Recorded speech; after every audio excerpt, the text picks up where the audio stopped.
صدر PFUJ Afzal but media سے گفتگو کر رہے ہیں۔ ابھی ہم اس کے دکھ سے باہر نہیں نکلے تو ایک اور ایسا مقدمہ ہمارے گلے میں فٹ کیا جا رہا ہے کہ جس کی پاداش میں سزائے موت ہو سکتی ہے۔ پاکستان بھر سے مجھے جو پیغامات موصول ہو رہے تھے، جو جرنلسٹ کسی بھی ادارے میں کام کرتے ہیں، کوئی ادارہ ایسا نہیں ہے جس کے جرنلسٹوں کی جانب سے یہ پیغام نہیں دیا گیا کہ یہ پھندا اگر عماد یوسف کے گلے میں ڈالا جاتا ہے تو یہ پھندا عماد یوسف کے گلے پر نہیں ہوگا، یہ پاکستان کے میڈیا کے گلے پر ہوگا۔ آج میں نے آنریبل جج صاحب کی خدمت میں بھی یہ گزارش کی تھی کہ اسلام آباد پولیس نے اس کیس کو عام روٹین کیس کے طور پر ڈیل کیا ہے۔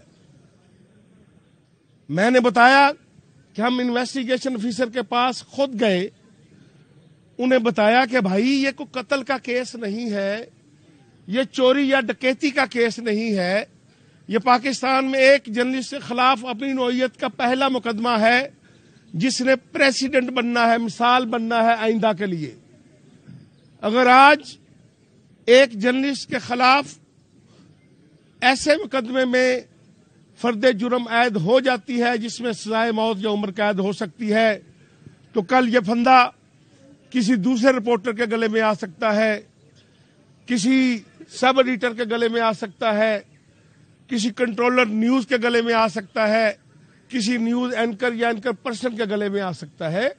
تو اس لیے اس کیس کو دیکھنے کے لیے آپ، کیونکہ کریمنل کیس کے ایکسپرٹ تو ہو سکتے ہیں لیکن میڈیا کے حوالے سے آپ ایکسپرٹ نہیں ہیں، آپ پاکستان کے کوئی ٹاپ لیول کے 4-5 میڈیا کے لوگوں کو بلا لیں، ان کے سامنے یہ سارا کیس رکھیں، ان کی اوپینین لے لیں کہ کیا اس میں عماد یوسف کا کوئی قصور نکلتا ہے، کیا اس میں نیوز اینکر کا کوئی قصور بنتا ہے۔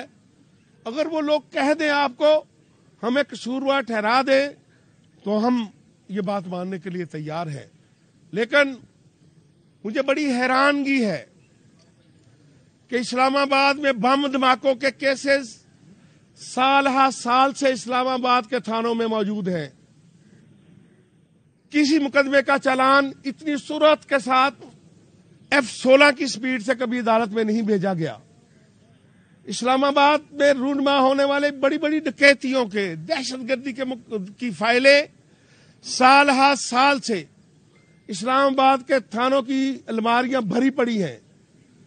عدالتیں نوٹس پہ نوٹس دیتی ہیں کہ چالان پیش کریں، چالان پیش کریں، لیکن ان کا چالان تو پیش نہیں کیا جاتا۔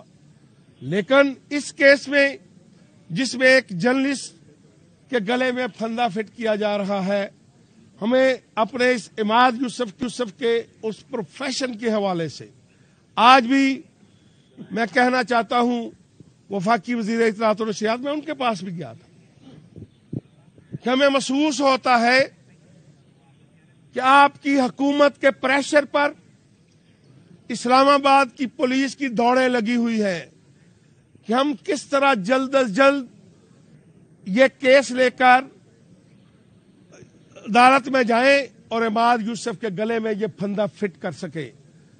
لیکن بہرحال وقت کے ساتھ ساتھ بہت سے فیصلے ہوں گے، حکومتیں آنے یعنی چیز ہے، ہم بھی ادھر ہیں، حکومت بھی ادھر ہے، پولیٹیکل پارٹیز بھی ادھر ہے۔ میری آج پھر عدالت سے بھی ہم نے ریکویسٹ کی، میں شکریہ ادا کرتا ہوں کہ عدالت نے موقع دیا۔ میں آج کے اس فورم سے پاکستان کی اعلی عدلیہ سے اپیل کرنا چاہتا ہوں، پاکستان کی حکومت سے اپیل کرنا چاہتا ہوں، عدالت کا معاملہ ہمارا بعد میں شروع ہوگا، خدا را ہمیں اسلام آباد پولیس کے ہاتھوں انصاف دلایا جائے۔ عماد یوسف کے ساتھ جو زیادتی اسلام آباد پولیس کر رہی ہے، ہمیں اسلام آباد پولیس عماد یوسف کے گلے میں جو پھندا فٹ کرنا چاہتی ہے اسے بچایا جائے، اور اعلیٰ عدالتیں اسلام آباد پولیس کو حکم کریں کہ وہ عماد یوسف کے حوالے سے انصاف کے تقاضے پورے کریں۔ باقی جو اندر لیگل کاروائی ہوئی وہ ابھی ہمارے وکیل صاحب.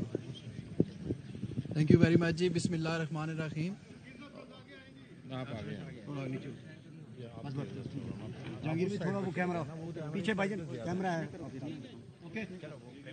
تھینک یو ویری مچ جی. بسم اللہ الرحمن الرحیم. شکریہ سب سے پہلے عماد یوسف صاحب کا دیٹ ہی ہیز ریپوزڈ ٹرسٹ, اور ہم پروفیشنلی ان کو ریپرزینٹ کرنا آج سے شروع کیا ہے. پروفیشنلی اور لیگلی میں ایک بات کہوں گا کہ criminal administration of justice day one سے جس پرنسپل چلتی ہے وہ یہ پرنسپل ہے کہ accused is always innocent unless declared guilty by the court. Surprisingly جتنا بھی سی آر پی سی نے پروسیجرل لا اور ایویڈنس کی کلیکشن کا لا ڈیولپ کیا, میں بہت کینلی میں فائل سے گو تھرو ہوا. This is one of the I think so exceptional, ایک ایسا کیس ہے جو عماد صاحب کے خلاف کھڑا ہوا ہے, از مائی کلائنٹ, جس میں دیر از آ فوٹو کاپی, ایک پرنٹ ہوا ایک پیج ہے اور اس کے فیس کے اوپر عماد یوسف صاحب کا نام لکھا ہوا ہے. اینڈ آئی ایم سرپرائزڈ کہ how this document can be file of part of the file, police file کا حصہ کیسے بن سکتا ہے. آئی ایم سرپرائزڈ کہ وہ ڈاکومنٹ عدالت میں کیسے پیش ہو سکتا ہے. آئی ایم سرپرائزڈ کہ وہ ڈاکومنٹ اٹیسٹ کیسے ہوگا. And then I am surprised کہ وہ ڈاکومنٹ ایڈمیسیبل ایویڈنس کی کیٹیگری میں کیسے آئے گا.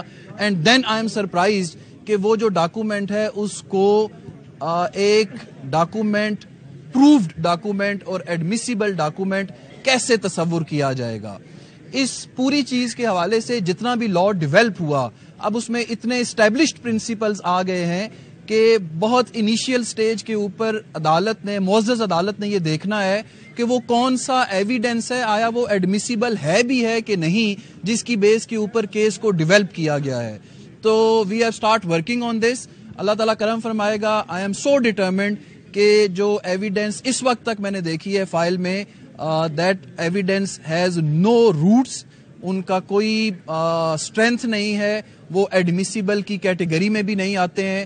اور we are going to agitate these all points before the court and hope for the best. اللہ تعالیٰ کرم فرمائے گا. میں ضرور یہ کہوں گا, بینگ پروفیشنل لائر, ہمارا ایک بہت قریبی ایک تعلق ہوتا ہے. ہم اپنی آواز کے ذریعے عدالتوں کو ریکویسٹ کرتے ہیں, ہم وہاں تک پہنچتے ہیں, اور آپ اپنی آواز کے ذریعے پبلک کو, لوگوں کو سچ بتاتے ہیں. تو وی گو لائک ٹوگیدر, پیرلل جاتے ہیں. تو میں یہ سمجھتا ہوں کہ کوئی بھی ایسی قدغن کسی صحافی کے اوپر, کسی بھی غیر ضروری غیر آئینی جو قدغن ہے, وہ پورے معاشرے کی آواز دبانے کے مترادف ہے. تو we are going to contest this case انشاءاللہ in the court and hope for the best. Thank you very much. Advocate Qaiser Imam گفتگو کریں تو انہوں نے کہا میرے موکل کے خلاف کوئی بھی شواہد نہیں ہے. اور اس سے پہلے صدر P if you J Afzal but بھی میڈیا سے گفتگو کرے تو انہوں نے کہا پاکستان کی صحافتی تاریخ میں پہلی بار کسی خبر کی بنیاد پر فرد جرم لگائی جا رہی تھی. یہ ایسی فرد جرم ہے جس میں سزائے موت اور قید ہو سکتی تھی. انہوں نے کہا ابھی ارشد شریف شہید کے دکھ سے نہیں نکلے کہ ایسے مقدمے کا سامنا ہے. یہ فرد جرم عماد یوسف پر نہیں بلکہ میڈیا کے گلے آئے گا. یہ چوری ڈکیتی کا کیس نہیں ہے, پاکستان میں یہ اپنی نوعیت کا پہلا کیس ہے. میں وفاق کی وزیر اطلاعات کے پاس بھی معاملہ لے کر گیا تھا. محسوس ہوتا ہے وفاق کی ایما پر اسلام آباد پولیس کی دوڑیں لگی ہیں. میں وفاق کی وزیر اطلاعات کے پاس بھی معاملہ لے کر گیا تھا. صدر P if you J Afzal but کا کہنا تھا کہ پاکستان کی صحافتی تاریخ میں پہلی بار کسی خبر کی بنیاد پر فرد جرم لگائی جا رہی تھی. یہ ایسی فرد جرم ہے جس میں سزائے موت اور قید ہو سکتی تھی.